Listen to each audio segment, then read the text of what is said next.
Nakatayo si Boss Amo sa harap ng mesa. Hawak ang isang resibo. Ang mga matay galit na galit habang tinitingnan si Felix. Ang paligid ng repair shop ay abala sa ingay ng mga makina at gamit. Ngunit tila ang lahat ng tunog ay nawawala sa mga sandaling yun. Sa pandinig ng dalawa. Ang tanging tunog na maririnig ay ang malalim na paghinga ni Boss Amo. Hindi na niya kayang pigilan ang init ng ulo. Ang resibo sa kanyang kamay ay naglalaman ng reklamo mula sa isang customer na hindi nasiyahan sa trabaho ni Felix. Nagpa siyang makipag-usap sa mekaniko ng masinsinan, kaya't pinatawag siya sa opisina. Felix, ano ito? Ano nangyari dito? Bakit may reklamo na naman ang customer? Ano daw pong problema? Kanina pa ako tinatadtad ng text at tawag ni Mr. Del Rosario. Yung pinagawa niya sa'yo kahapon na kotseng sira ang preno. Ayun, tumirik daw at bumigay ang makina. Ano ba ginawa mo ron? Boss, pasensya na po. Ginawa ko naman po yung alam kong tama. Nagpalit ako ng preno, tapos chinek ko yung makina. Akala ko po okay na. Akala? Akala? Felix, akala mo lang yun. Pero hindi. Hindi pwedeng akala sa trabaho mo, sa negosyo ko. Alam mo bang galit na galit ang customer? Mukha na naman tayong walang kwenta nito. Pasensya na po. Hindi ko po sinasadya. Inayos ko naman po talaga kahapon yon, pero siguro may kulang pa po. Kulang? Hindi ba sinasabi ko naman sa inyo palagi? Lalo na sa'yo, na siguruhin mong maayos ang trabaho bago ibalik sa may-ari ang sasakyan. Hindi lang perang nawawala sa akin dito, pati ng reputasyon ng shop. Pasensya na po talaga. Aayusin ko na lang po. Aayusin ko po ulit. Anong akala mo sa trabaho mo? Laro? Na kapag nakasira ka, ikaw din ang aayos? Ayaw na ng customer sa'yo. Wala po akong magagawa kung wala siyang tiwala sa akin. Naiintindihan ko naman po yun. Anong klaseng mindset yan, putik? Kung ganyan ang pag-iisip mo, mabuti pa mag-resign ka na lang. Hindi bali nang mabawasan ako ng mekaniko. Basta't walang palpak at sakit ng ulo. Boss, wag naman pong ganyan. Hindi ko naman po talaga sinasadya na magkamali at sirain ang tiwala ng customer. Siguro po nagkamali lang talaga ako. Nagkamali lang? Felix, ilang beses ko nang narinig ang nagkamali lang na yan. Paulit-ulit ka na lang. Siguro ang totoo, tamad ka. O kaya wala kang pakialam sa trabaho mo. Ganun ba, Felix? Wala kang pakialam? Boss, hindi naman po sa ganun. Ginagawa ko naman po ang lahat. Tao lang din po ako, nagkakamali. Tao ka nga, pero hindi ka na bago rito. Ilang taon ka na dito sa shop? Dapat alam mo na kung paano magtrabaho ng maayos.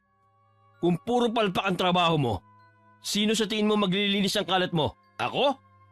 Ibabawas ko to sa sahod mo, ha? Wag naman po. Kailangan ko po ng pera at trabaho. Boss, babawi na lang ako. Bigyan niyo po ako ng isa pang pagkakataon. Aayusin ko na talaga ang lahat, boss. Hindi na. Hindi pwedeng lagi na lang next time.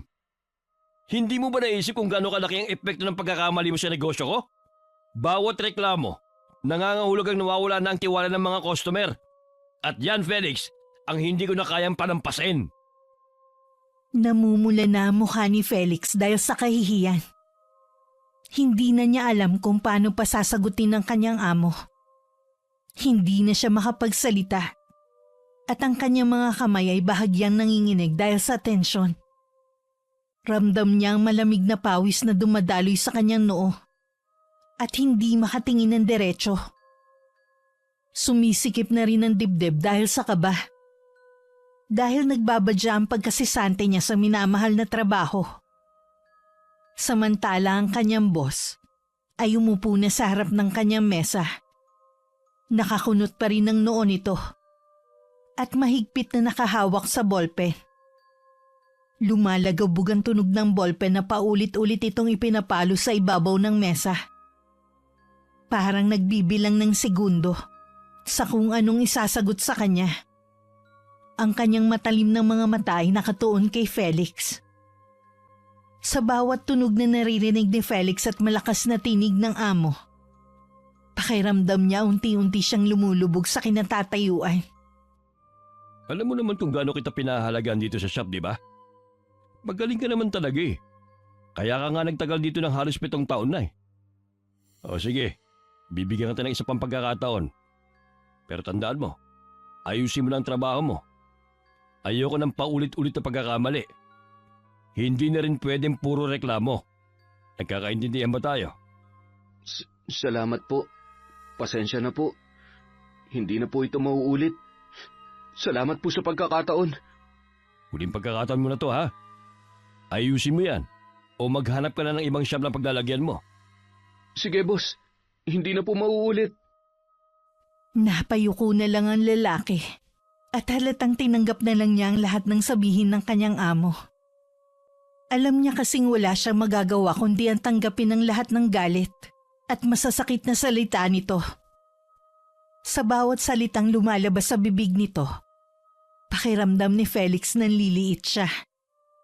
Hindi na siya sumagot pa para depensahan ng sarili. Maya-maya'y biglang tumayo ang amo. Padabog na binagsak nito ang ballpen sa ibabaw ng mesa.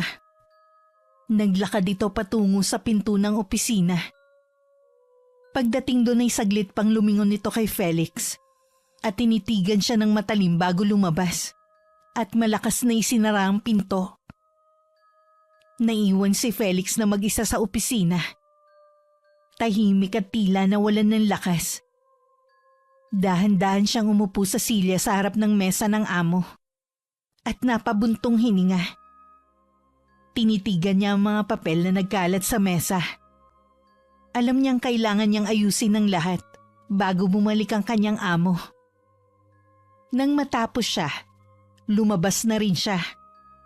Tahimik siyang naglakad patungo sa talyer. Wala ni isa mang lumapit o nagtanong sa kanya. Alam nilang mas mabuting hayaan siya mag-isa sa ganung pagkakataon. Pagdating sa talyer, naupo siya sa isang lumang bangko. Nakatungo siya. Nakapatong ang mga siko sa tuhod at nakatitig sa sahig na parang wala sa sariling pag-iisip. Lumipas ang ilang minuto at nanatili siyang tulala, nakatitig sa kawalan. Isa sa matandang mekaniko ang lumapit at marahang tinapik ang kanyang balikat. Tinanong kung ayos lang siya, pero hindi siya sumagot. Apektado talaga siya sa mga sinabi ng kanyang amo. Hanggang sa nakita siya ni Brian, kaibigan niyang mekaniko rin. Nakatatapos lang nitong ayusin ang sira ng isang kotse. Oh, anong balita? Bakit ganyan ang itsura mo? Parang nasa kalawakan ah. Ha? Wala naman. Anong wala? Teka, narinig ko kanina yung boses ni Boss Amo ah. Galit na galit. Ano ba nangyari? Huwag mo nang tanungin at bad trip ako. Ayos lang, sabihin mo na. Wala naman siya eh. Sumakay sa kotse, umalis. May naging problema ba?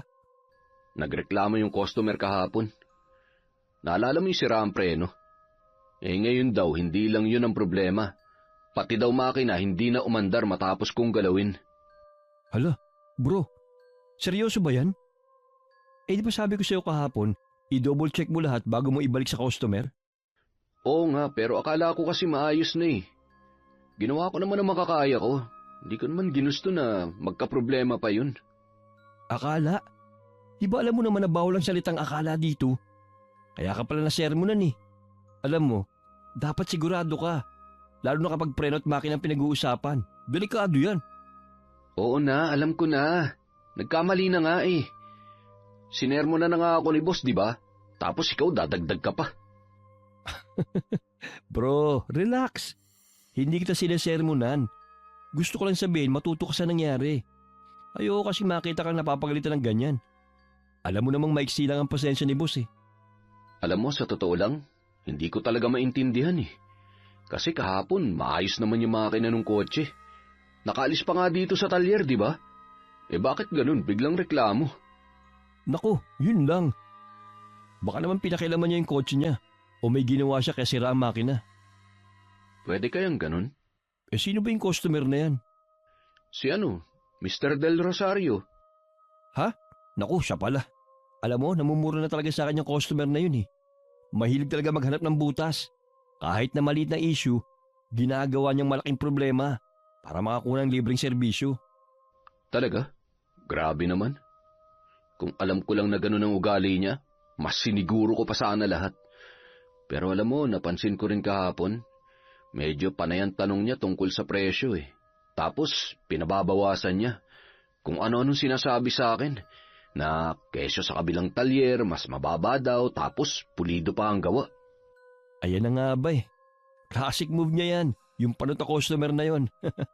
Pag hindi niya nakuha yung gusto niya, gagawa siya ng eksena para pilitin si boss na magbigay ng libreng serbisyo o refund. Nakakainis talaga yung ganyan tao. Pero, bakit hinahayaan lang yun ni boss? Bro, huwag mo masyadong dibdibin. Si boss kasi takot mawala ng customer. Pero alam mo, hindi laging tama ang customer. Sa sitwasyon mo, kung maayos ka hapon at ngayon lang nagka-problema, baka hindi mo talaga kasalanan. Oo nga, no. Pero kahit ganun, ayusin ko na lang ulit. Ayoko na madagdagan pa ang problema ni boss. Alam mo, mabuti pa, pag dinala ulit dito, lagyan natin ng ahas yung loob ng kotse niya para magtanda.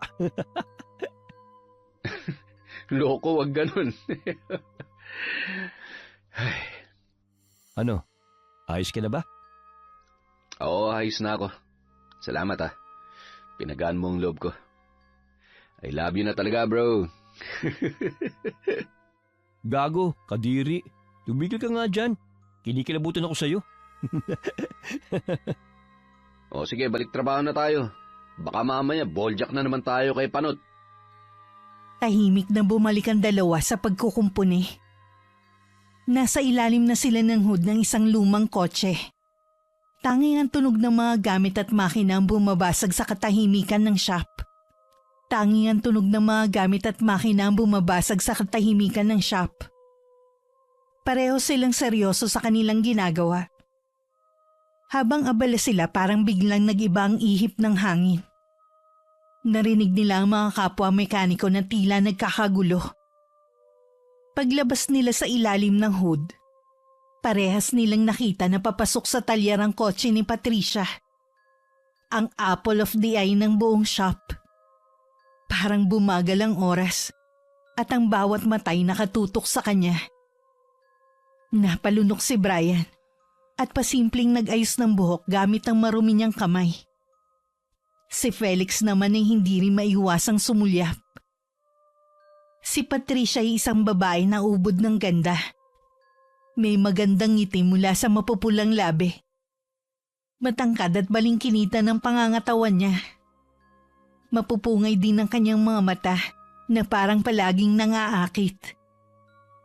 Kapag naglalakad ay parang modelo na rumarampa sa runway. Maganda at bagay na bagay rin sa kanyang suot na mamahaling blouse. At ang fitted jeans ay lalong nagbigay diin sa kanyang kaseksihan. Ang bawat aksesoryang suot mula sa mamahaling relo hanggang sa kumikinang nahikaw ay nagsasabing may kaya siya sa buhay. May natural na karisma si Patricia na parang humihigop ng atensyon ng lahat ng nasa paligid niya. Ngunit sa kabila ng kanyang ganda at yaman, mabait siya at palakaibigan. Kaya naman halos lahat sa talyer ay nahuhulog ang loob sa kanya. Magandang umaga. Hello, Miss Beautiful. Good morning. May problema ba ang kotse mo? May narinig kasi akong kakaibang tunog. Gusto ko sanang patingnan. Aba, akong bahala dyan. Sanay na ako dyan. Si Felix na lang. Mas kampante ako kapag siya nag-aayos. Napataas ang kilay ni Brian, pero hindi na sumingit. Napangiti si Felix, halatang kinikilig ngunit pinilit mag-focus. Anong klaseng tunog yun narinig nyo? Siguro preno o kaya loose lang ang belt. O baka may barya sa loob.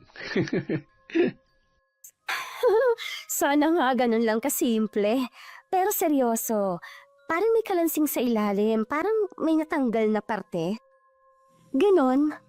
Sige, titingnan ko. Pwede rin kasing muffler lang o baka may natanggal na bolt. Kaya sa'yo ako eh. Magaan talaga ang loob ko kapag ikaw nag-aayos. Parang feeling ko safe na safe ang kotse ko sa'yo. Salamat, ma'am. Sige, ikaw na munang bahala ha. Punta muna ako ng washroom. Sige po. Naglakad na papunta sa washroom si Patricia. Ang lahat ng mga matay nakatutok sa kanya. Dahil tila sinasadya naman ito maglakad ng mabagal at parang rumarampa sa harap ng mga mekaniko. Ang bawat kilos niya ay may kumpiyansa at lambing. Kahit may hawak na tools ay saglit na natigilan ng ilan. At nagkunwaring may inaayos. Pero palihim na sumusulyap sa babae. Nang makapasok na siya sa washroom, biglang sumigla ang paligid at ang mga matay biglang bumaling kay Felix. Halos sabay-sabay nang umisi ang mga ito. Hindi nakaligtas sa paningin ng lalaki ang kinikilos ng mga kasamahan niya. Hindi maikakaila ang pamumula ng kanyang mukha. Felix! Oh, ano na naman yan? Ibang klase ang swerte mo. Sana all. Manahimik ka nga dyan, nakakaya sa mga kasamahan natin. Sus, ba't ka naman mahihiya? Alam naman nila kung gaano patay na patay siya si Sexy. Huwag ka nga mapag-imbento dyan. Hindi ako nag-iimbento. Halata naman na kapag nandito yan, ikaw lang halos ang pinapansin niya. Yang tipong yan nga parang gusto na dumalas ang sira ng kotse para lang makita ka. Hinaan mong boses mo, gago. Nakakaya kay Ma'am Patricia pag narinig ka niyan. Sus, kunwari ka pa. Kinikilig ka naman. Anong kinikilig? Trabaho lang to, ano ka ba? Trabaho? Bakit kanina parang may gusto ko ng ibang trabahuhin? Iba ka kasi mag-asikaso kanina eh. Ikaw na ngayon ang bagong leading man dito sa shop. Tumigil ka na nga. Magtrabaho na lang muna tayo. Alam mo, sigurado ko, malaki ang tama sa'yo ng babaeng yan. Hindi nakakatuwa yung sinasabi mo ha. Alam mo naman may asawa ako eh. Mamaya makarating sa kanya to, patay ako. Ay, oo nga pala. Hala, lagot ka. Ano na naman yung sinasabi mo? Wala akong ginagawang masama. Malinis ang konsensya ko at di ko lolokohin ang asawa ko. Takot ko lang dun. Natatakot ka? Wala namang magsusubong dito ah. Alam ko namang may gusto ka rin kay Patricia eh. Tumigil ka nga, Brian. Wala namang ganun. Ang dumi-dumi ng utak mo. Sige na nga, sabi mo eh. Nang bumalik si Patricia mula sa washroom, biglang balikan lahat sa kanilang mga gawain. Parang walang nangyari. Ngunit patuloy pa rin ang lihim nilang mga sulyap. Samantala si Felix naman ay nanatiling tahimik at nagpatuloy sa kanyang ginagawa. Makalipas ang ilang minuto, natapos niya ang ginagawa niya. Loose bolt sa may gulong. Huwag ka mag-alala. Walang seryosong sira. Talaga? Buti na lang. Salamat Felix ha. Maasahan ka talaga. Naku, wala pong anuman, ma'am. Alam mo, gwapo ka pala talaga ano? Kahit ka puro grasa, ang lakas pa rin ang dating mo. Talaga? Ay nako, ma'am, magbabayad pa rin kayo rito kahit utu-utuin niyo ako. Hindi ha. Seryoso ako. Rare kasi yung ganyang charm. Kaya naisip ko, baka free ka mamayang gabi. Bala ko sanang mag-dinner sa bagong bukas na resto ng kaibigan ko. Baka gusto mo akong samahan. Dinner? Naku, ewan ko lang po. Ang dami pa namin trabaho dito, baka gabihin po kami. Ma'am, wala na po kayong dapat alalahanin pa. Si Felix mamaya, libreng-libre na. Ako nang bala dito sa shop. Pinagsasasabi mo? Sino nagsabi na libre ako? Ikaw, pinangungunahan mo na naman ako eh. Ay, ayaw mo akong samahan? Promise, mabilis lang naman. Tsaka mag-e-enjoy ka din doon. Masasarap ang pagkain. Hindi naman po sa ayaw, pero kasi biglaan naman po masyado. Sus bro, biglaan. Ano ba Felix? Huwag ka na mag-inarte. Si Ma'am Patricia na yan, oh. Felix, kung ayaw mo, okay lang naman. Pero malulungkot lang ako. First time ko pa namang mag-imbita ng ganito. Kasi kapag hindi ako umuwi na maaga mamaya, baka mag-alala yung misis ko. Naku, sweet mo naman kay Mrs. Swerte niya sa'yo. Pero baka naman pwedeng paalam ka muna. Kahit isang oras lang. Naku, huwag mo nang palampasin, bro. Isang dinner lang naman yan, eh. Ako nang bahala sa asawa mo. Basta sabihin mo sa kanya, nag-overtime tayo. Sige na, hindi ako sanay nang napapahiya, oh. Kung saglit lang naman. Sige, pwede siguro. Heto yung calling card ko. Tawagan mo ako ha pagka-out mo. Huwag ka na mag-alala sa damit mo. Ako nang bahala. Okay? Ha? Sige po. Matapos iabot ni Patricia ang calling card kay Felix, ngumiti ito bago naglakad papunta sa cashier para magbayad. Ikaw talaga, Felix. Ang lakas mo. Ano na naman yan? Iba ka na naman makatingin, buwisit ka? Masarap paniguradong kakainin mo niyan. Matakot ka nga sa sinasabi mo. Malalagot ako nito sa asawa ko eh. Wala kang dapat na ikatakot. Akong bahala. Basta mag-enjoy ka, ha? Ikwento mo sa akin ang mangyayari bukas. Sira ulo. Grabe ka. Ang tagal mo pang nagpakipot. Pero pulang-pula naman. At halatang kinikilig ang loko. Tumahimik ka kundi bibigwasan kita dyan. Sa muling pagbalik ni Patricia, binuksan na nito ang kotse at sinubukang paandarin. Nang masiguradong maayos na ang kanyang sasakyan, pinausad niya ito at tumapat sa dalawa. Sige, Felix. Antayin kong kawag mo mamaya, ha? I'll see you later. Don't be late, ha? Habang papaalis ang babae, hindi makapaniwala si Felix sa nangyayari.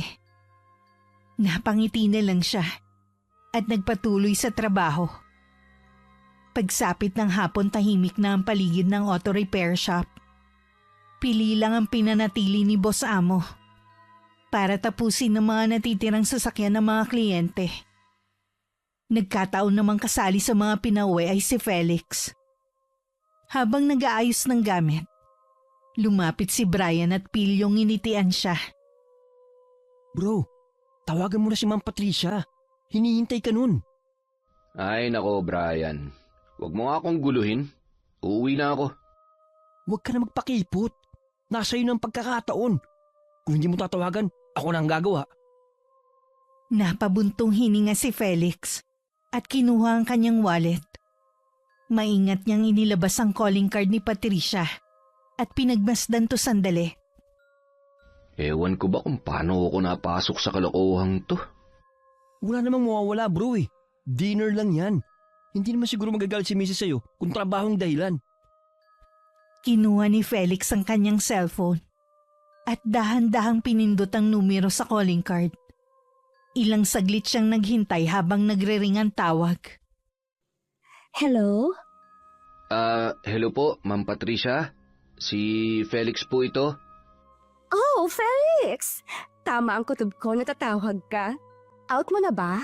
Sunduin na kita? Mukhang pwede naman na po. Perfect! Anong oras ka pwede? Sabihin mo lang, dadaanan na lang kita kung gusto mo. Ay, hindi na po, ma'am. Ako na po ang pupunta sa lugar na sinasabi ninyo.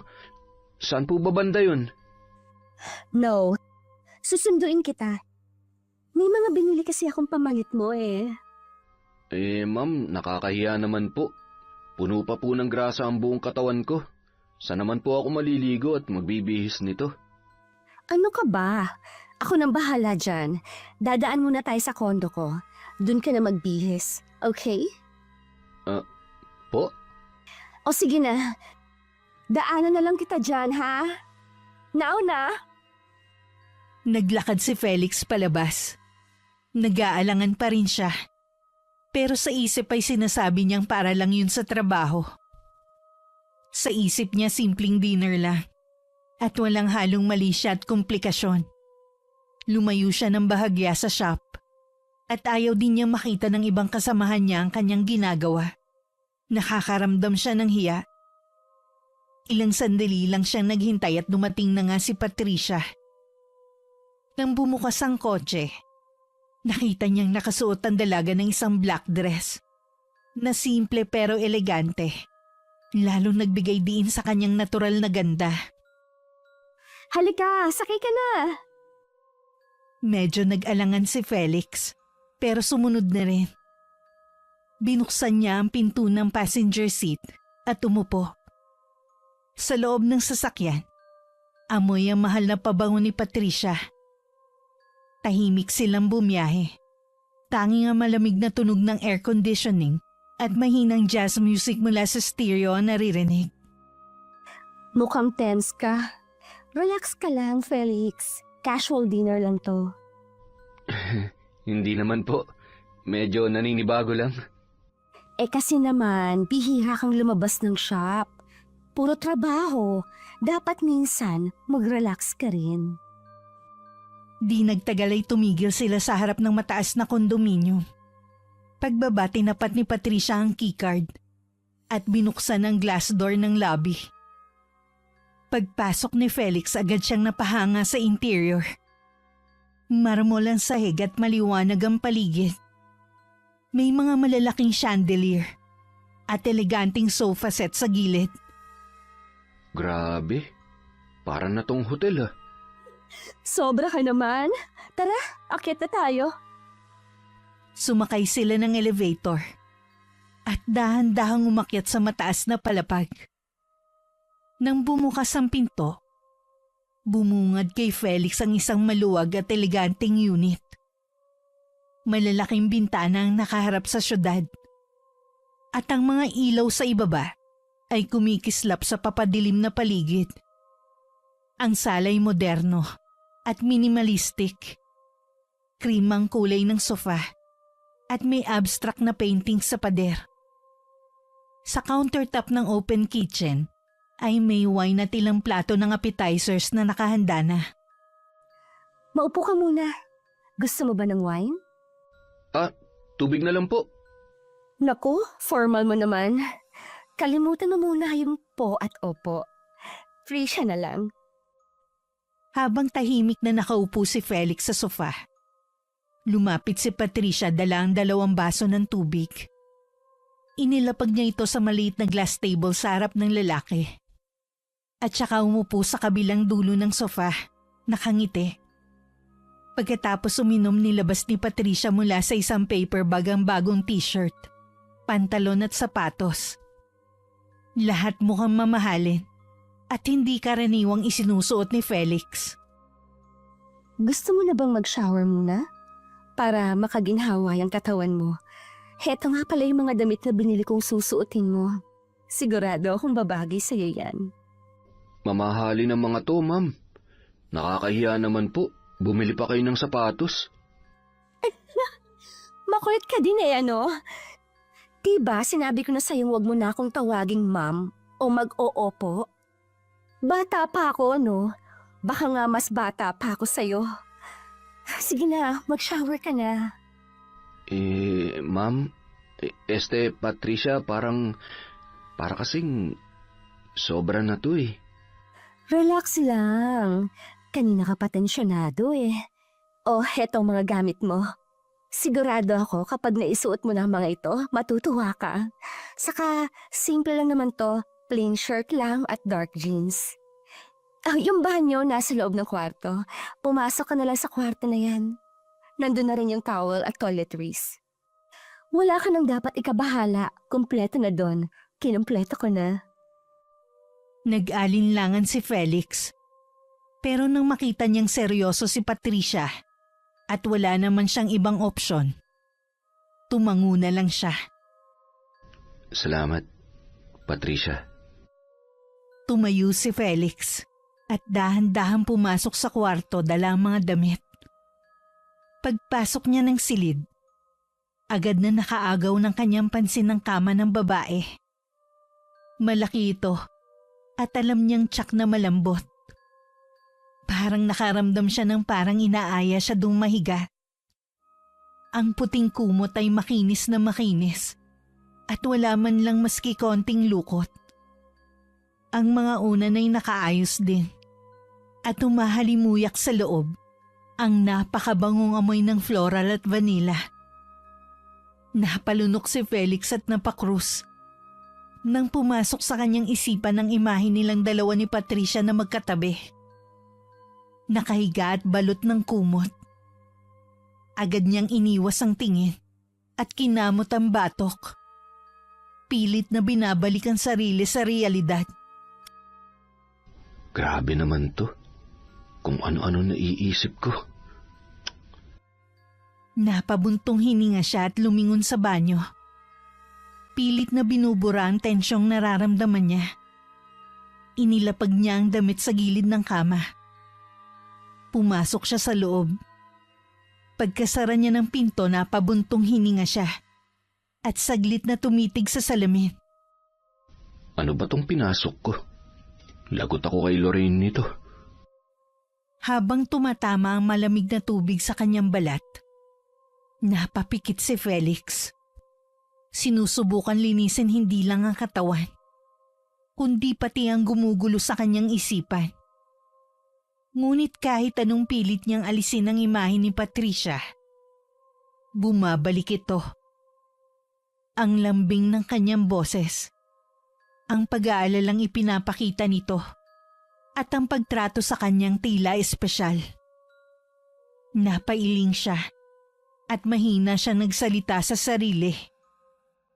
Hindi tama to. May asawa ako.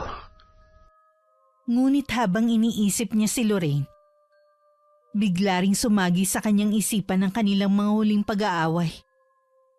Ang malamig na pagsasalita nito, ang madalas na pag-iwas sa kanya, at ang tila palaging pagod na mukha tuwing dumarating siya galing trabaho. Pagkatapos maligo, lumabas si Felix ng banyo na ang tanging suot ay tuwalya na nakatapis sa kanyang bewang. Habang tinutuyo niya ang kanyang buhok gamit ang kamay, napansin niyang nakaupo si Patricia sa kama, nakatalikod at nagsusuklay ng mahaba niyang buhok. Hindi maiwasan ni Felix na mapansin ang kagandahan nito. Saglit siyang natigilan.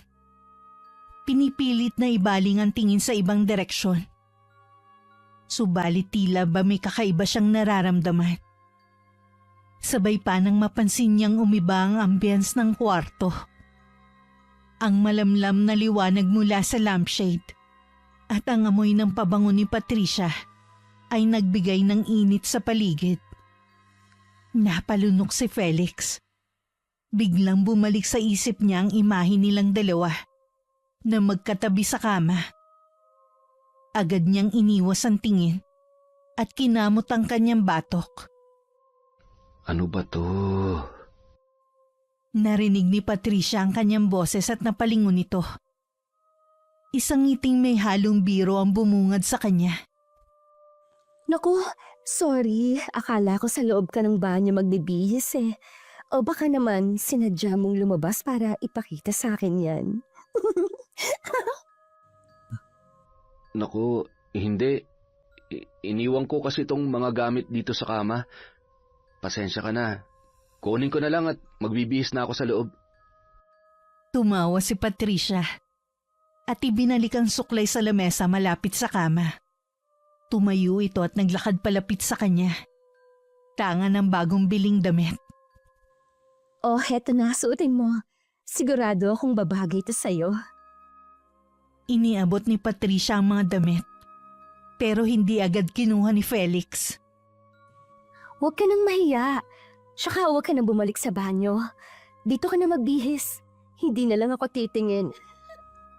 Nagpatuloy si Patricia sa paglalakad palapit kay Felix. Iniaabot pa rin ang mga damit. Ngunit hindi kaagad yun nakuha ni Felix dahil sa kaba. Hanggang sa magkatinginan sila ng ilang segundo. Tila nag-aalangan habang tinitignan ang mapanuksong ngiti ni Patricia. Hanggang sa tumaas ang kilay niya at bahagyang tumawa. Pero sa likod ng kanyang tawa, naroon ang halatang nangaakit. Dahan-dahang inilagay ni Patricia ang kanyang kamay sa braso ni Felix. At marahang hinaplos yun. Dahilan upang mapatigil si Felix at mapatingin sa kanya. Alam mo, Felix, matagal na kitang gusto. Ngayon lang ako nagkaroon ng pagkakataong sabihin. Napalunok si Felix at unti-unting iniiwas ang tingin. Pero hindi niya naalis ang kanyang braso sa pagkakahawak ni Patricia. Nako, Patricia. May asawa na ako. Alam ko, pero hindi naman ibig sabihin na hindi ka na pwedeng maging masaya, di ba? Bahagya pang lumapit si Patricia. Halos magkadikit na ang kanilang katawan. Ramdam ni Felix ang malambot na tela ng blouse ni Patricia. At ang init ng kanyang hininga na dumadampi sa kanyang balikat. Kung gusto mong umalis, pwede kang umalis. Pero kung mananatili ka, alam mo na kung anong dapat na mangyari. Tumingin si Felix kay Patricia. Nakitang seryoso ito sa kanyang mga sinasabi. Hindi niya alam kung anong nararamdaman. May kaba, may pag-aalinlangan. Pero naroon din ang matagal nang hinahanap na atensyon na hindi niya nararamdaman sa loob ng kanilang tahanan. Hinaplos ni Patricia ang kanyang pisngi at sa bawat segundo, tila mas lumalapit ang kanilang mga labi. Pat, mali to. Ngunit hindi kumibo si Patricia.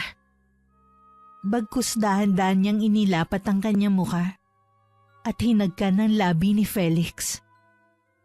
Pagkalipas ng ilang sandali, makikita ang silweta ng dalawa na magkatabi na sa kama.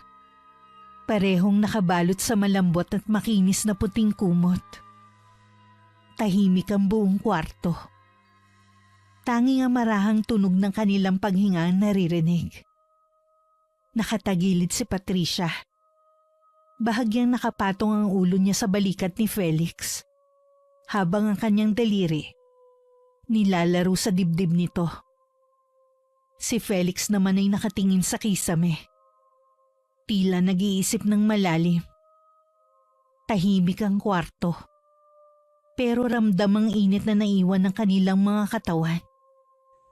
Tahimik ka. Anong iniisip mo? Wala. Naisip ko lang na... Hindi niya naituloy ang sasabihin nang dumampi ang malambot na labi ni Patricia sa gilid ng leeg niya na tila sinasadyang mag-iwan ng marka. Muli siyang napalunok habang pinagmamasdan ng mga mata ni Patricia na punong-puno ng pag-aanyaya. Huwag mo nang isipin. Ako nang bahala sa'yo. Dahan-dahang inilapit ni Patricia ang mukha niya. At sa bawat segundong lumilipas, lalong nagiging mabigat ang paghinga ni Felix. Nang maglapat ang mga labi nila, unti-unti siyang nilamon muli ng init at pagnanasa. Ipinikit ni Felix ang kanyang mga mata. Dinarama ang katahimikan ng gabing yun. Ngunit sa likod ng lahat, naroon pa rin ang konsensya. Ang tinig ng kanyang asawa, si Lorraine, na patuloy na sumisigaw sa isipan niya. Habang mahigpit ang pagkakayakap ni Patricia sa kanya, unti-unting bumigat ang dibdib niya. Alam niya ang gabing ito ay isang lihim na kailangang pagbayaran balang araw. Halos mag-aalas 12 na nang ihatid ni Patricia si Felix. Galing sila sa restaurant ng kaibigan ng babae. Doon na sa kanto huminto ang kotse sa tabi ng isang poste ng ilaw. Pababa na sana siya nang biglang iabot sa kanya ang paper bag na may lamang take-out na pagkain. Sigurado ka bang okay ka na dito? Hatid na kita hanggang sa bahay niyo kung gusto mo. Wag na, dito na lang.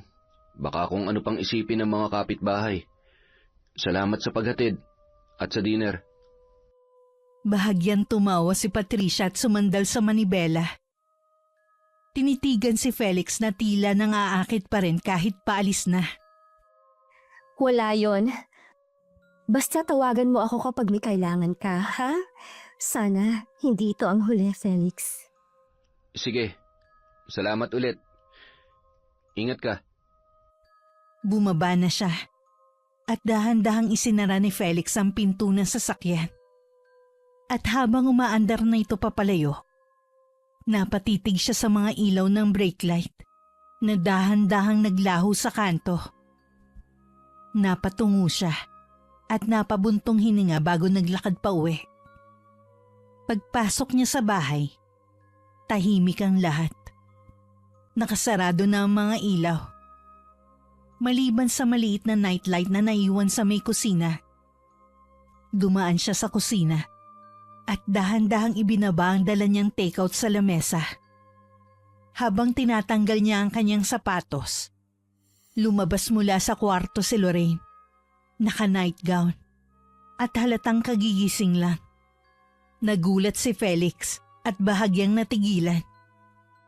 Saan ka galing? Gabi na. May nag-birthday lang na kasamahan namin. Birthday? Bakit hindi mo man lang sinabi sa akin? Biglaan sila nag-aya eh. Biglaan? Pero nakaporma ka at mukhang bago lahat yung suot mo ha. Hindi ko alam na bumili ka ng ganyang damit at sapatos. Ikaw naman, biglaan nga. Wala na kaming oras na umuwi kaya dumaan na lang kami sa Tianggian. Bumili ng mga to. Mahal, pasensya ka na kung hindi ako nakapagpaalam sa'yo. Sinong mga kasama nyo? Kami-kaming magkakasama sa talyer. Sino pa ba? Walang babae? Wala. Talaga? Siguraduhin mong wala talaga ha? At siguraduhin mo din na hindi ka talaga nagsisinungaling.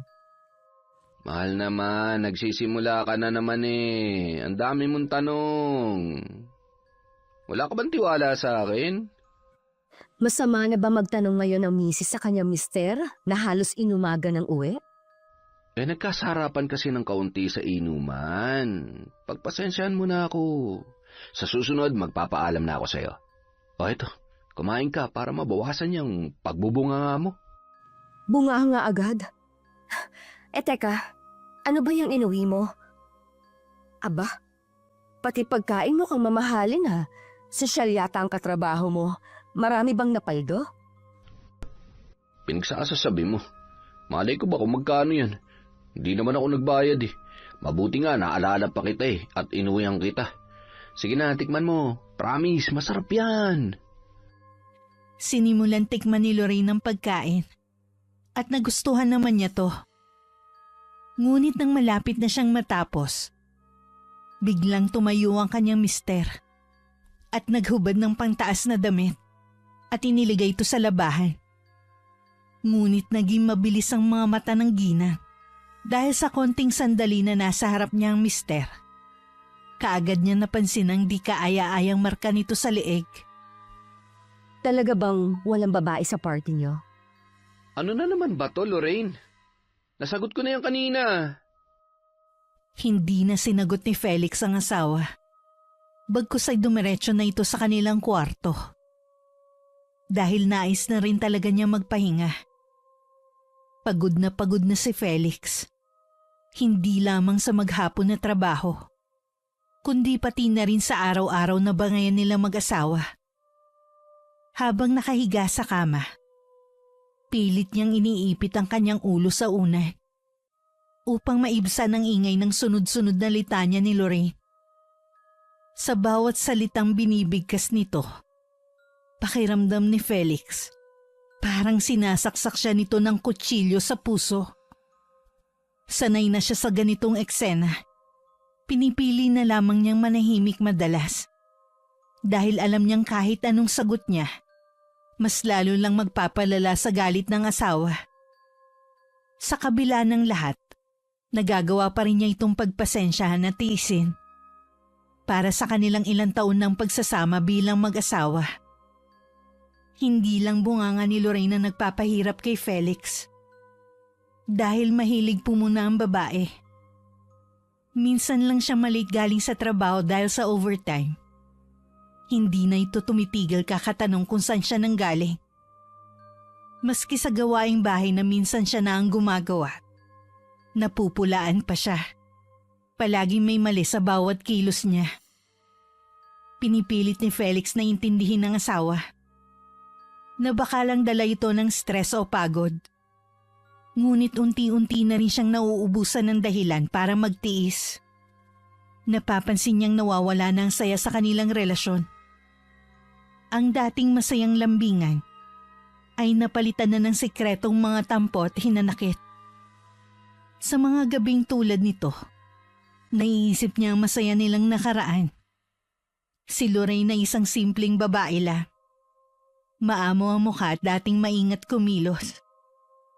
Maasikaso siya sa bahay at laging inuuna ang pangangailangan niya.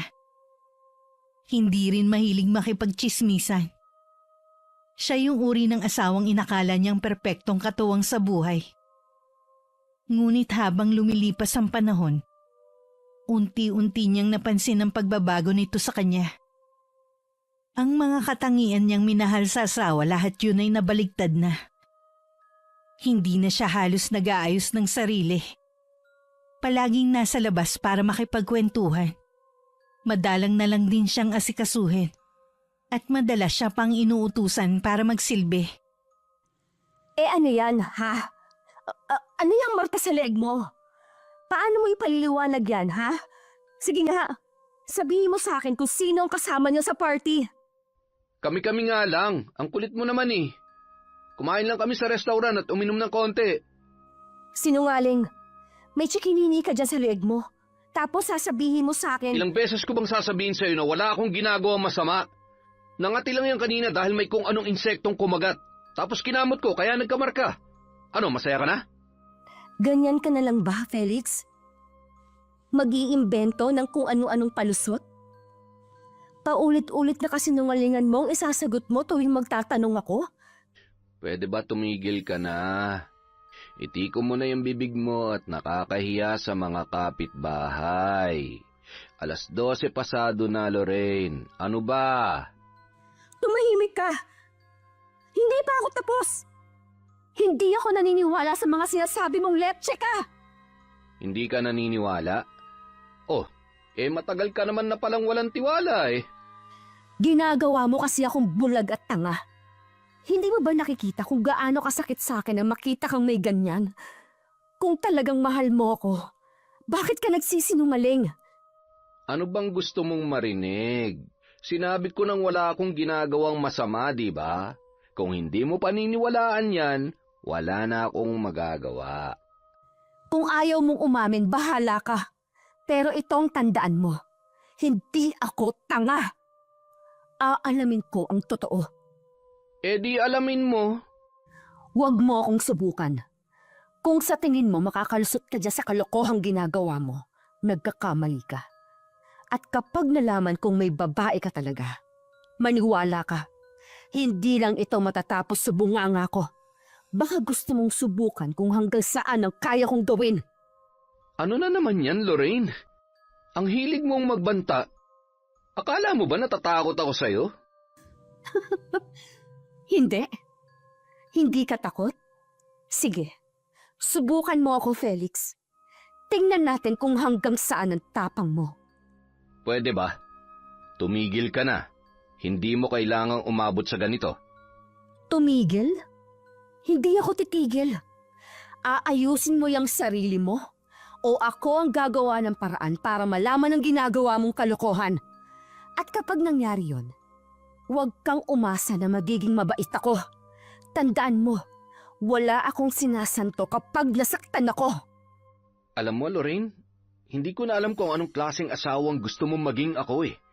Pero kung lagi kang ganyan, baka talagang wala na tayong patutunguhan. Anong ibig mong sabihin? Gusto mo nang makipaghiwalay? Wala akong sinasabing ganyan. Bakit? Bakit mo ako ginaganito? Ano bang kasalanan ko sa'yo para tratuhin mo ako ng ganito? Dahil ba hindi tayo magkaanak? Ginawa ko naman lahat, di ba? Lahat ng sakripisyo, lahat ng pag-aalaga para sa'yo, para sa atin. Anong magagawa ko? Hindi nga ako makabuo. Tama na, nakikiusap na ako. May trabaho pa ako bukas. Kailangan kong matulog. Matutulog ka? Tapos ako ano? Magpupuyat kakaiyak? May ideya ka ba talaga kung gaano kahirap para sa akin ito? Araw-araw akong nag-iisip, nag-aalala, kung totoo pa bang mahal mo ko. Napapagod din naman ako, Felix. Pero pinipilit kong magtiwala. Pero sa tuwing may nakikita akong mga ganyan, parang unti-unti nang nawawala yung lakas ko. Hindi kita gustong saktan, pero hindi ko alam kung paano ko mapapakalma ang utak mo. Lahat ng ginagawa ko, mali pa rin sa'yo. Hindi ko kailangan ng kung ano-ano. Gusto ko lang ng assurance. Gusto kong maramdaman na ako pa rin ang mahal mo. Kasi kung totoo yan, bakit parang ako lang ang lumalaban para sa relasyon natin? Mahal kita, pero ang hirap kung lahat ng galaw ko, kukwestiyonin mo. Kung mahal mo ako, ipakita mo naman. Huwag mo akong bigyan ng rason para magduda. Hindi ko naman hinihingi ang sobra-sobra. Gusto ko lang maramdaman na may halaga pa ako sa'yo. Pasensya na kung nasasaktan ka. Hindi ko gustong gawin sa'yo yun. Biglang tumahimik si Lorraine. Dahan-dahan itong nahiga sa tabi ni Felix. Tahimik na ang kwarto. At sa unang pagkakataon sa gabing yun, nakaramdam si Felix ng ginhawa. Kahit na naghahalo ang kanyang mga nararamdaman ng gabing yun, pilit niyang kinalma ang sarili at binubura sa isip ang kanyang nagawang kasalanan. Unti-unting bumigay ang kanyang katawan at nakatulog na ang lalaki. Habang mahimbing na natutulog si Felix, nanatiling gising si Lorraine. Pilit niyang pinapakalma ang sarili. Ngunit hindi niya mapigilang magduda. Alam niyang ito ang tamang pagkakataon para alamin ang totoo. Dahan-dahan siyang bumangon mula sa kama. At maingat na sinilip si Felix upang matiyak kung talagang tulog nga to. Nang masigurong hindi na to magigising, kinuha niya ang damit na hinubad ng asawa kanina at inilagay sa labahan. Isa-isa niyang tinignan ang bawat bulsa, bawat sulok ng damit.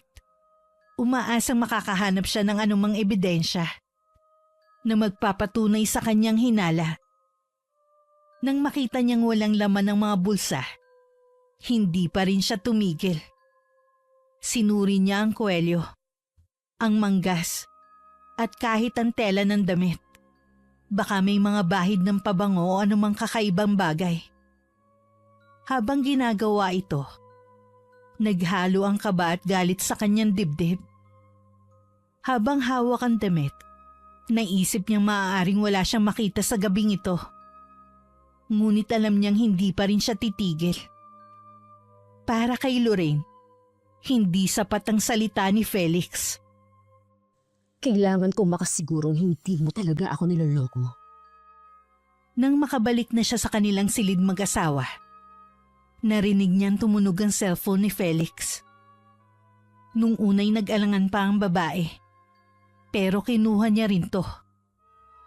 Nakita niya may bagong mensahe mula sa isang walang pangalang sender. Hindi nakasave sa phone book ng asawa. Miss na kita. Kailan ulit tayo magkikita? Salamat kanina ha. The best ka. Nanlaki ang mga mata ni Lorraine. Napalunok siya ng laway habang unti-unting bumibigat ang kanyang paghinga. Tumayo siya ng matagal at nakatitig sa sahig. Hindi makapaniwala sa kanyang nabasa. Binuksan niya ang call logs ng telepono at nakita niya na tumawag si Felix sa numerong yun. Huminga siya ng malalim. Pinipigilan ang kanyang pag-iyak. Tumingin siya kay Felix na mahimbing na natutulog. Dahan-dahan siyang lumapit at naupo sa tabi nito. Inilapag niya ang cellphone sa mesa. Kasunod ng malalim na buntong hininga. Kaya pala late ka na umuwi. Kaya pala parang ang layo mo na sa akin. Muli siyang napatingin sa mukha ni Felix. Bakas ang kapayapaan sa pagtulog nito. Pinunasan ni Lorraine ang kanyang luha. Kinuha niya ang kumot at marahang kinumutan si Felix. Sana hindi mo ako ipagpalit. Hindi ko kaya. Kinabukasan ay unti-unting nagising si Felix. Naamoy ang mabangong halimuyak ng nilulutong almusal mula sa kusina. Naririnig niya ang mahinang tunog ng kawali at mga kubyertos. Dahan-dahan siyang bumangon at lumabas ng kwarto. Takang-taka sa kung sino ang nagluluto. Sa kusina nakita niya ang kanyang asawang si Lorraine na abala sa pagluluto. Naka-apron pa ito. Nang mapansin siyang gising na, isang matamis na ngiti ang pumunit sa labi niya. Magandang umaga, mahal ko. Heto, tingnan mo. Nagluto ako ng masarap na agahan para sa'yo. Halika, upo ka na at ipaghahain kita pag natapos. Ang aga mo yatang nagising. Anong meron? May okasyon ba? Wala, ano ka ba? Naisip ko lang na paghandaan ka ng masarap na almusal. Matagal-tagal na rin akong hindi nakakapagluto para sa'yo. Napangiti si Felix habang nakaupo sa silya sa lamesa. Ilang sandali pa, inilapag na ni Lorraine ng sinangag, itlog at adobong manok sa harap niya. Kasunod na rin ang kape. Grabe ah. Parang piyestang almusal natin ngayon. May kailangan ka ba? Ano ka ba? Minsan lang naman. Lagi kasi kitang inaaway kaya naisipan kong subukan ko naman bumawi. Napangiti si Felix at napaili habang sinisimulan ng kanyang pagkain. Sana araw-araw ganito. Alam mo, parang mas gusto ko to kesa yung tuwing umaga sinesermonan mo ako. Basta mag-behave ka lang lagi ha. Baka araw-araw kitang ipagluto. Habang kumakain si Felix, napansin niyang hindi lang pagkain ang hinanda ni Lorraine. Malinis ang buong bahay. Nakatupi ang mga damit. At mabango ang paligid. Lorraine, sigurado ka bang wala kang kailangan? Para kasing ang sipag mo ngayon eh. Wala nga. Gusto ko lang na masaya tayo. Napangiti si Felix. At sa unang pagkakataon, ramdam niya ang katahimikan at pagmamahal sa kanilang bahay. Sa bawat subo ng kanyang almusal, tila unti-unting gumagaan ang kanyang pakiramdam. Pumasok na sa talyer si Felix. Naabutan niya rin si Brian. Naabala na sa kanyang kinukumpuning sasakyan. Aba, may parokyano agad ah. Uy, ikaw pala Felix. Good morning! Ano? Kumusta ang date nyo kagabi? Parang hindi ka pinatulog ah. Ayos lang. Kumain kami sa mamahaling restaurant. Anong lasa ng pagkain? Masarap ba? Natural. Ikaw talaga. Yun ang bang ginawa nyo? Magkwento ka naman. Wala kaming ginawa, ano ka ba? Ang aga-agang dumi ng utak mo. Brushing ko yan eh. Sus, lukuhin mong lelang mo. Imposibleng walang nangyari sa inyo. Ano ka, banal? Huy, huwag kang ano dyan. Mamaya may makarinig sa'yo. Sabihin pa ni Patricia kung ano-anong pinagkukukwento ko. Hala siya. Eh di meron ngang nangyari. Aba, ayos. Ang swerte-swerte mo talaga. Nakadali ka ng magandang bangos. Ano, kumusta? Kwento mo na. Sus, oras ng trabaho, huy. Pwede ba tumigil ka na? Pakadaldal mo. O sige, pero mamaya kwento mo sa akin Oo na, sige na. Gago. Habang nag-uusap ang dalawa, biglang may narinig silang paparating na sasakyan. Bumaba mula ron si Patricia. Nakangiti at may dalang pagkain. Good morning, boys! Nagdala ko ng pagkain para sa'yo, Felix. Naku, hindi ka na sana nag-abala pa. Pero, salamat ah. Aba bro, alagang-alaga. Iba ka rin talaga. Siyempre naman. Paano ba yan? Felix, baka pwede tayong mag-usap saglit? Sandali lang, promise. Patricia, busy kami ngayon eh. Mamaya na lang, pwede? Saglit lang talaga, promise.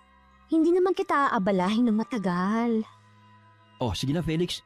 Mukhang importante yata yung sasabihin niya. Ako nang bahala rito. Sige, pero mabilis lang ha. Ano bang kailangan mo? Halika, doon tayo sa may sasakyan. Hindi ko naman pwedeng sabihin dito. Sumunod si Felix sa babae.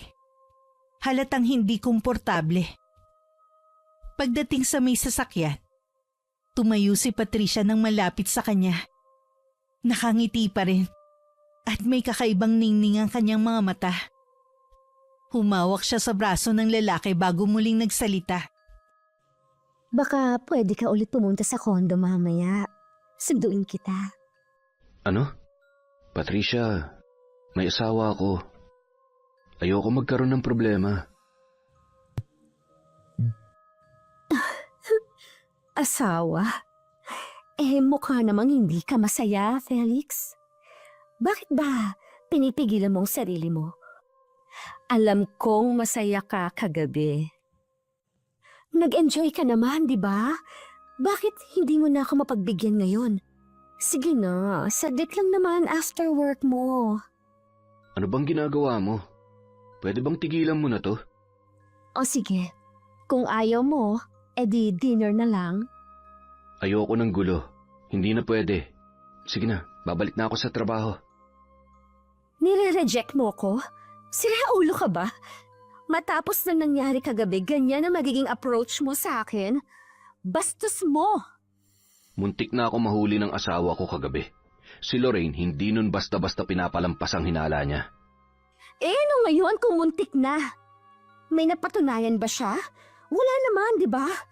Hindi ka naman gumawa ng mali Kasi wala naman siyang ebidensya. Bakit ka matatakot? Hindi ako takot. Ayoko lang ng gulo. Seryoso, hindi na talaga pwede. Pasensya ka na. Oh, come on, Felix. Ang drama mo naman. Gulo agad ang iniisip mo. Hindi mo ba naisip na baka naman mas kailangan mo ng break? Isang gabi lang naman ulit. Tayo lang. Walang makakaalam. Huwag na nating gawing komplikado to. May asawa na ako at kahit ano pang sabihin mo, ayoko masira ang pamilya ko. Ano ba yan? Asawa na naman. Kung talagang masaya ka sa kanya, hindi mangyayari yung kagabi. Hindi ba't naging maligaya ka naman? Tama na. Ayoko na talagang sumugal. Napakabigat na ng sitwasyon ko sa bahay at ayoko nang gawing mas mahirap pa. Iniisip mo kasi palagi ang problema. Paano naman ang sarili mo? Minsan lang tayo mabuhay. Minsan lang ang pagkakataong ganito. Ako na nga itong nagsusumiksik pero ikaw pang nagkakaboy? Sorry, Patricia. Ayoko nang dagdagan ng mga pagkakamali ko. Sana maintindihan mo. Sige, pero tandaan mo, lagi lang akong nandito. Kapag napagod ka na sa drama sa bahay, alam mo kung saan mo ko mahanap. Pagkatapos ng huling sinabi ni Patricia, tumalikod si Felix. Naglakad palayo. Iniiwasan ang anumang posibleng pag-usapan pa nila. Habang naglalakad pabalik, ay panay ang bulong sa sarili ni Felix. Tama na. Tumigil ka na, Felix. Si Patricia naman ay nanatiling nakatayo sa tabi ng sasakyan. Nakapamewang at tila hindi makapaniwala sa nangyari. Na-reject niya ako? Ako? Hindi ba niya alam kung sinong tinanggihan niya? Napatingin siya sa direksyon kung saan nawala si Felix. Pilit na inuunawa kung bakit hindi niya ito napasunod sa gusto niya. Napangiti siya ng mapait. Pero sa kabila ng ngiti, halata ang pagkadismaya. Akala mo tapos na to? Wala akong ginusto na hindi ko nakuha, Felix. Wala! Tumalikod na si Patricia at sumakay muli sa kanyang sasakyan. Ang mga matay kumikislap na parang may iniisip na bagong plano. Habang papalayo ang sasakyan, Isang malalim na buntong hininga ang kanyang binitiwan, na parang nagpapahiwatig na hindi siya susuko sa gusto niyang makuha. Habang naglalakad palayo si Felix, dahan-dahang lumitaw mula sa likod ng isang malaking puno si Lorraine. Kanina pa siya naroon. Nagtatago at pinanunood ang dalawa. Sinasabi ko na nga ba at tama ako ng hinala. Masamang-masama ang loob ni Lorraine habang sinisipat ang pwesto kung saan kanina nag-uusap ang kanyang asawa at ng babae. Hindi man niya narinig ang usapan. Malinaw na kakaiba ang kilos ng dalawa. Kitang-kita niya kung paano hawakan ni Patricia ang braso ng kanyang asawa at kung paano itong umiti ng may lambing at pangaakit. Napahigpit ang hawak ni Lorraine sa hawak niyang bag na may lamang baong pagkain ng asawa. Ihahatid niya sana yun sa kanya dahil nakalimutan dalhin ni Felix. Dahan-dahang lumabas mula sa kanyang taguan ng ginang. Ang mukha nito ay magkahalong sakit at galit. Pagkatapos man ng halian, nagtipon-tipon ng ilang mekaniko sa ilalim ng isang malaking puno sa gilid ng auto repair shop. Doon sila nagpapalipas ng break time habang nagkukwentuhan at naninigarilyo. Kasama sa grupo si Felix, na tahimik lang humihitit ng sigarilyo. Grabe, ang init ngayon. Pero buti na lang hindi masyadong mabigat ang trabaho kanina. Ano, kumusta naman yung inaayos mong kotse? Ayos naman. Natapos ko na. Pero kailangan pang i-double check mamaya. Alam mo naman, yung reklamador nating customer ang nagpagawa. Malalagot na naman ako nito kay Boss Amo kapag naulit ang nangyari nung unang gawa ko sa kotse niya. Kung bakit naman kasi ikaw ang paborito ng hayop na yun eh. Alam mo, siguro bakla yun. Hanep, ang gwapo mo kasi. Ang dami mong naaakit. Sana nga, naging pangit na lang ako eh. Ayoko ng gulo. Sa bagay. O sige, mag-relax na muna tayo. Break time naman eh. Ikaw na lang ang mag-relax. Marami pa akong iniisip. Oo na. Teka, bakit parang ang lalim ng hinga mo? Ayos lang ako. Na-stress lang ng konti. Asawa mo na naman ang dahilan? Hindi.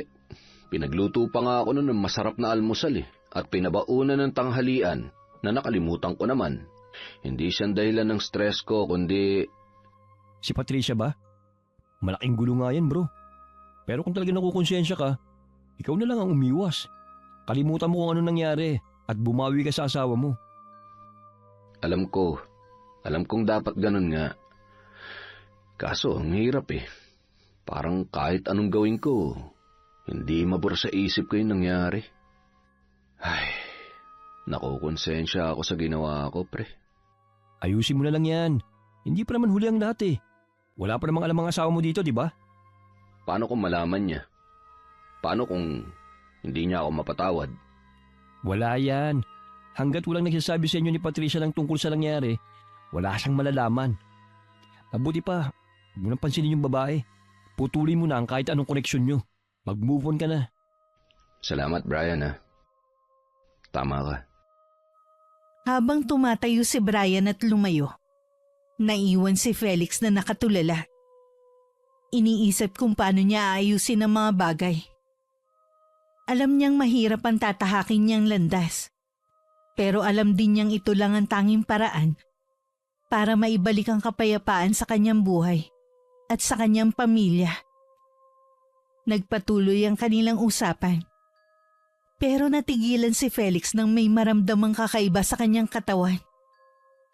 Napahawak siya sa kanyang tiyan dahil sa hindi maipaliwanag na sakit.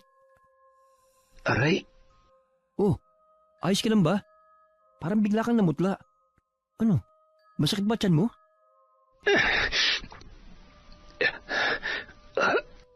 Oo, pero ibang klaseng sakit to, Brian. Hindi lang basta kabago kung ano. Parang, parang may kumikis-kis sa loob ng tiyan ko eh. Umiikot din. Baka naman may kung ano kang kinain o nakontra. Wala naman akong ibang kinain kundi yung dala ni Patricia. Pero kumain din naman ako dun eh. Hindi naman sumakit yung tiyan ko. Hindi ko alam. Aray ko!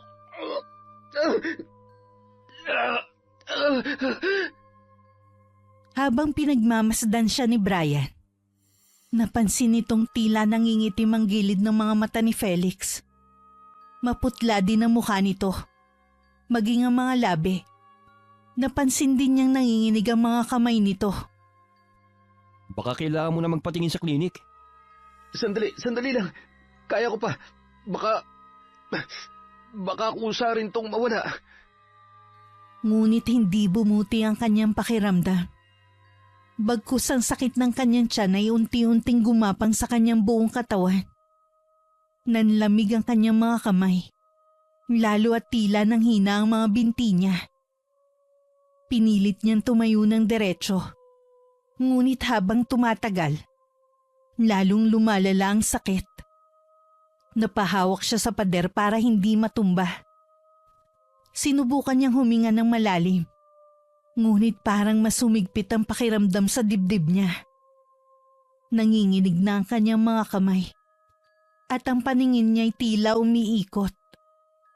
Naramdaman niyang parang may bumibigat sa mga binti niya, na parang pinapako ang mga to sa lupa. Ang sakit! Hindi ko na kaya!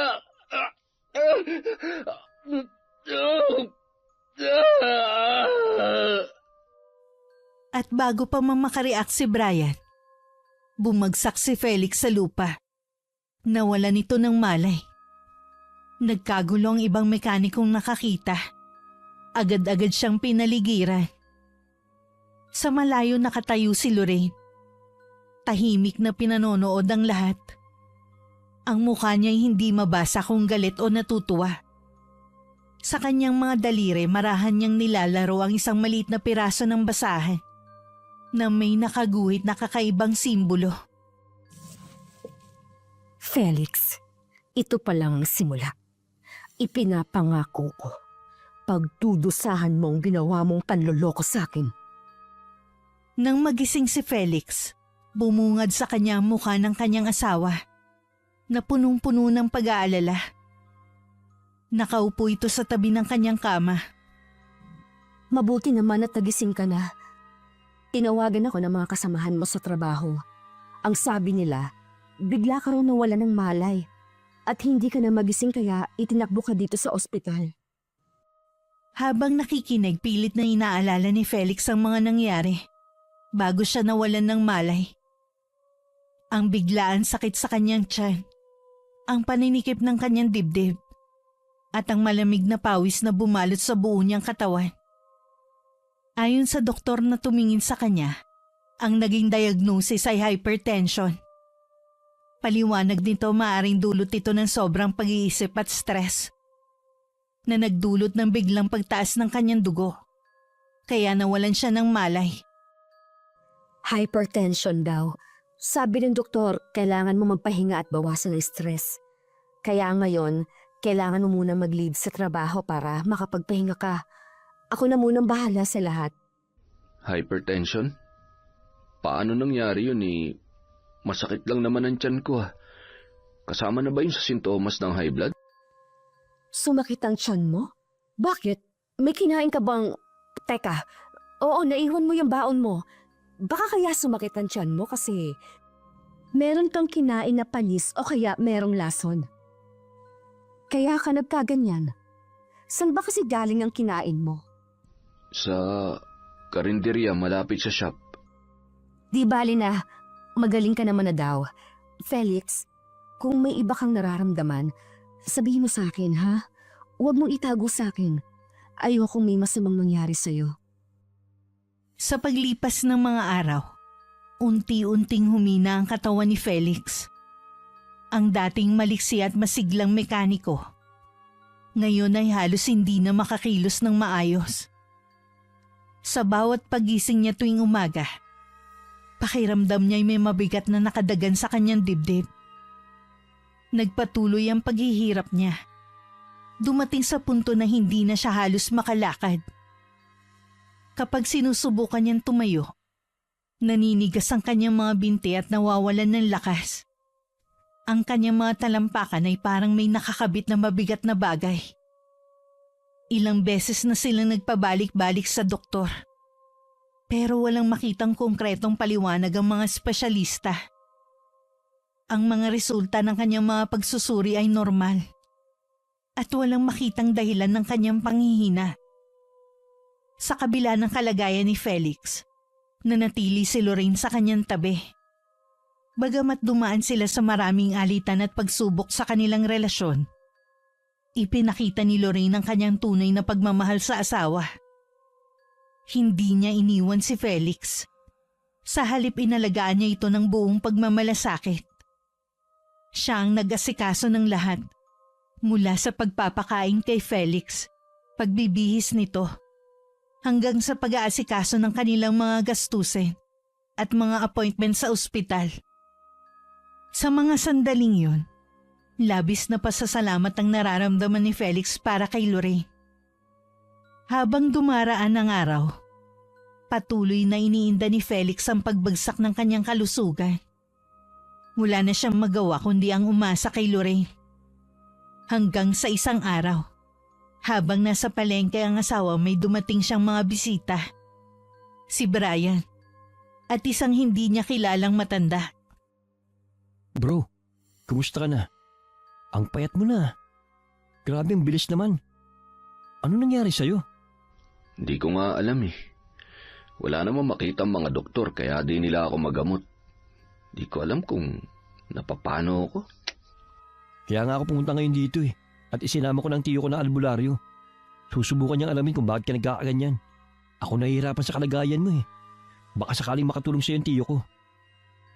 Ang matandang lalaki na may suot na simpleng puting kamiseta at may dalang maliit na bag ay maingat na lumapit.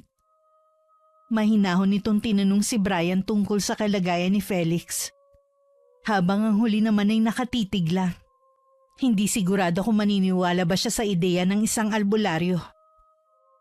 Ako si Carlo. Si Brian ay pamangkin ko. At siya ang nagsabi sa akin ng tungkol sa kalagayan mo. Ang sintomas na ikinakwento niya ay hindi basta-basta. Sa tingin ko hindi ito ordinaryong sakit. Pwede ba kitang tignan? Walang nagawa si Felix kundi tumango. Sa puntong yun handa na siyang subukan ng kahit ano. Lalo't wala nang maipaliwanag ang mga doktor. Dahan-dahang lumapit si Mang Carlo. At inilabas ang ilang gamit mula sa kanyang bag. Mga kandila, langis, at isang peraso ng tela. Ipikit mo ang mga mata mo at mag-relax ka. Sinimulan na ng matanda ang pagdarasal. Habang ginagawa yun, inilagay niya ang langis sa noo ni Felix at sinimulang pahiran ng kanyang braso at binte. Sa pagkakataong yun, tila binalot ng mainit ang buong katawan ng lalaki.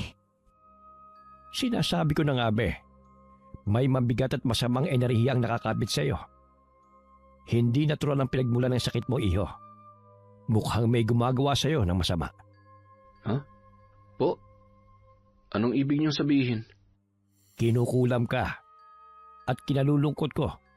Hindi ito madaling alisin dahil yung kulam niya sa iyo naidaan na sa pagkain.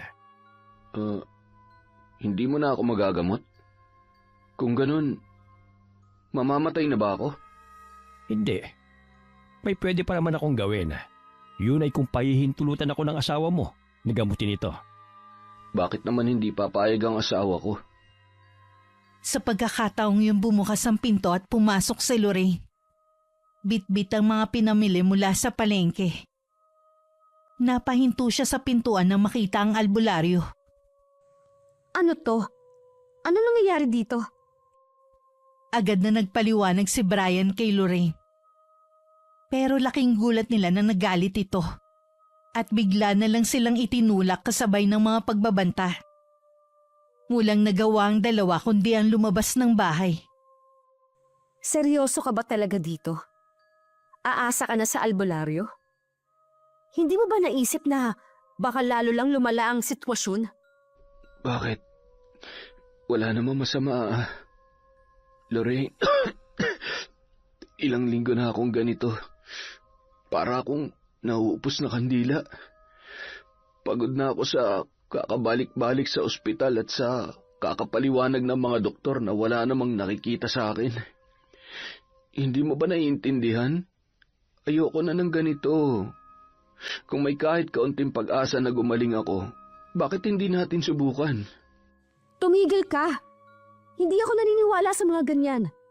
Paano ka gagaling sa kandila o sa langis o sa orasyon nila?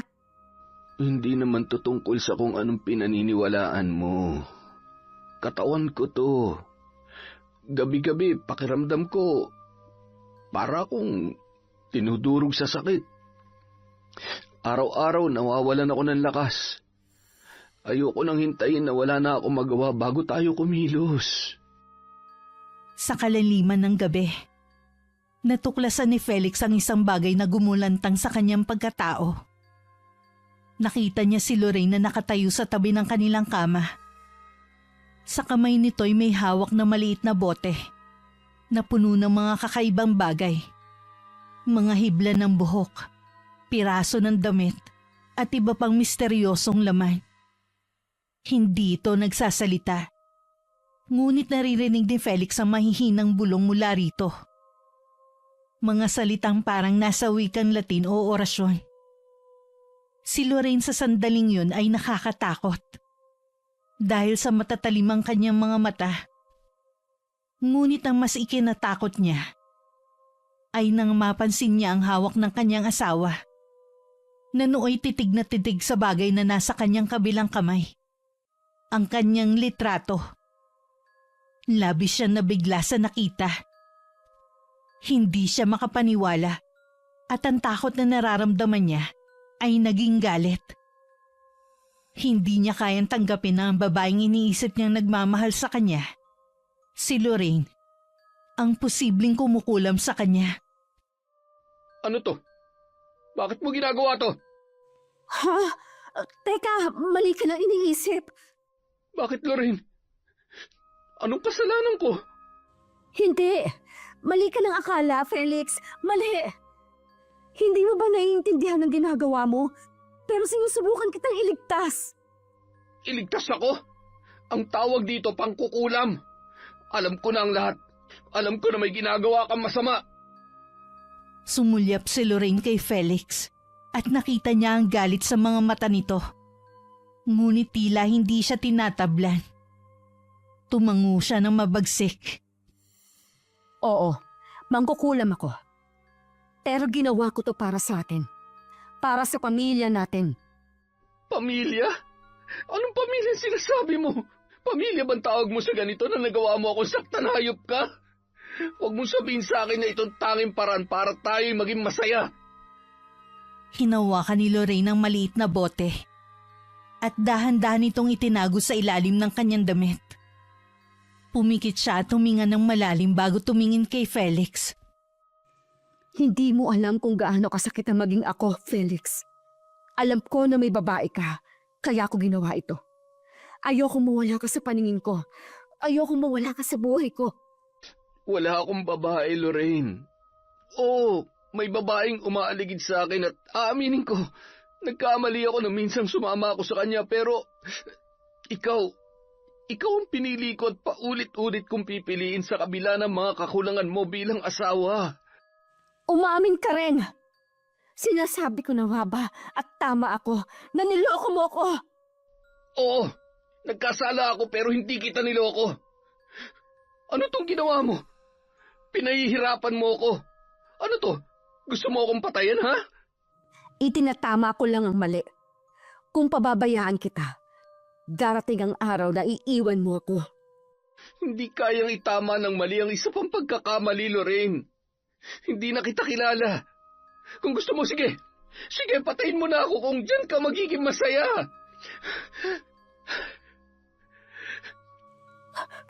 Felix, patawad. Patawarin mo ako, hindi ko sinasadya. Hindi ko na kaya magtiwala sa'yo. Hindi na. Handa na ako. Sige, patayin mo na ako para matapos ng paghihirap ko. Sa gabing yun matapos ang matinding komprontasyon ay tumagilid na si Felix. At hindi na muli pang kumibo ang kanyang asawa. Tumanggi siya sa lahat ng pagsubok niyang makipag-ayos. Hanggang sa nakatulog na siya dala ang matinding hinanakit sa asawa. Nagising na lamang siya nang marinig ang tunog ng isang pinto na bumukas at sumara. Nang tingnan niya ang paligid, nakita niyang wala na si Lorraine sa kanyang tabi. Kinabukasan maaga siyang ginising ni Brian. Kasama nito ang albularyong si Mang Carlo. Dahil wala na si Lorraine, ipinagpatuloy na nila ang gamutan. Hindi rin maintindihan ng albularyo kung bakit tila gumaan ang nararamdaman niyang presensya kay Felix. Mukhang inalis niya na ang kulam sa iyo. Po, Oo. Wala na ang sumpa ng kulam. Madali ka na lamang gagaling niyan at mababawi mo kagad ang iyong lakas sa mga susunod na araw. Susubaybayan na lamang kita para naman maging mas mabilis ang iyong pagaling. bakit niya inalis? Nakonsensya ba siya o hindi niya ako kayang patayin? Pero wala naman talaga siyang balak na patayin ka. Yung sumpa na ibinigay niya sa iyo, di yun hahantong sa kamatayan. Maniwala ka sa akin. Alam ko na nung una pa lamang na yung asawa mong may kagagawa nito sa iyo. Hindi ko lamang nasabi. Nasaan ba siya? Umalis po siya kagabi. Nung nahuli ko siyang nagsasagawa ng ritual. Ang ritual na ginagawa niya ay para lang hindi ka mapahiwalay sa kanya. Ang mga hakbang na yon ay para pigilan kang lumayo. Para mapanatili kang malapit sa kanya. Hindi niya gustong mawala ka sa tabi niya. Ngunit ang mga salitang yon ay nagdulot ng mas malaking kalituhan kay Felix. Unti-unting pumasok sa kanyang isipan ang isang malupit na katotohanan. Lahat ng nangyaring ito ay may kinalaman pa rin sa nagawa niyang pagtataksil kay Lorraine. Hindi niya kayang baliwalain ang mga desisyon niyang nagtulak kay Lorraine sa ganitong uri ng aksyon. Kasalanan ko naman kung bakit niya nagawa sa akin to. Ako ang dahilan kung bakit nagawa niya ang bagay na yun. Pero bro, sapat na bang dahilan yun para gawin niya yun sa'yo? Napaka-selfish naman ang katwiran niya. Munti ka na niyang gawing baldado. Oo, mali siya, Brian. Pero mali rin ako. At pinagbayaran ko ng mga pagkakamali ko. Siguro, deserve ko naman talaga to. Wala akong dapat sisihin kundi ang sarili ko dahil nagpatalo ako sa tukso. Paglipas ng ilang araw mula sa pag-alis ni Lorraine, unti-unti na nagkaroon ng linaw ang isipan ni Felix. Ang galit at sama ng loob na nararamdaman niya nung una ay napalitan ng pag-unawa. Napagtanto niya na sa kabila ng mga pagkakamali ni Lorraine, siya rin mismo ay may malaking bahagi kung bakit nauwi sa ganun ang kanilang pagsasama. Hindi naging madali ang proseso ng pagpapatawad, ngunit ginawa yun ni Felix. Hindi lamang para kay Lorraine, kundi para na rin sa kanyang sarili. Alam niyang kailangan putulin ng galit upang mahanap muli ang kapayapaan. Nang dumating ang araw na nag-usap silang muli, sinabi niya ang lahat ng kanyang nararamdaman. Quits na tayo, Lorraine. Nagawa mo ng ginawa mo at alam kong kasalanan ko rin kung bakit nangyari ang lahat. Pero gusto ko lang malaman mo na pinapatawad na kita. Hindi ko na rin gustong dagdagan pa ang sakit na nararamdaman natin pareho. Sa kabila ng pagpapatawad, malinaw kay Felix na ang kanilang relasyon ay hindi na maaaring maibalik sa dati. Ang tiwalang nawala at mga sugat na naiwan ng mga nakaraang pangyayari ay masyadong malalim upang muling buuin.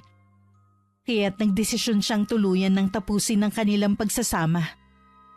Sinundo si Felix ng kanyang ina at isa-isa niyang inalis ang kanyang mga gamit mula sa bahay na minsan nilang tinirhan ni Lorraine.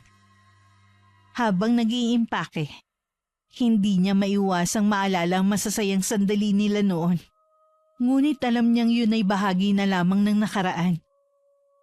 Bago siya tuluyang umalis, nagpaalam siya sa asawa. Sana magawa mo ring patawarin ang sarili mo. Sa paglipas ng panahon, sinikap ni Felix na buuin muli ang kanyang buhay.